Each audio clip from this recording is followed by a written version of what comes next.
Hello guys! Today's video is all about negosyo recipe.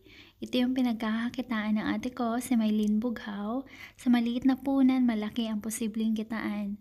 Ang sweet corner is very trending sa mga weddings, birthdays, christening, and any other celebrations.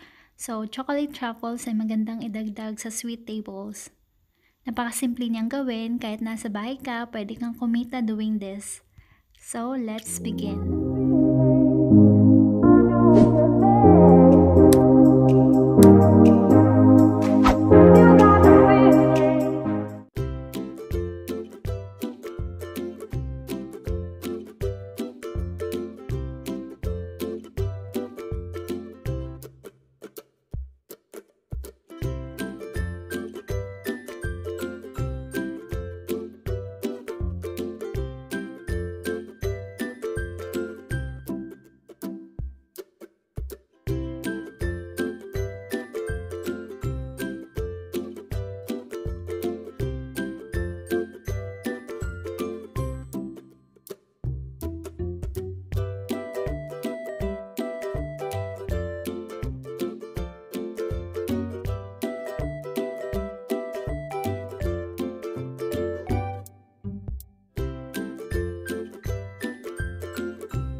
That's how easy you can make chocolate truffles.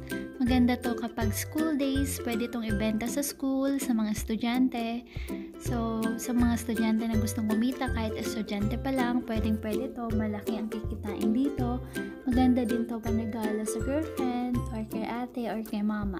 Sa costing, refer in the description box below. And if you're in Jensen area and you want to have a stress-free chocolate truffles for gift, for company parties, or any other celebrations, please contact my sister Maylin Bugao for more details. Her contact number is in the description box below. Please support my sister in her small business.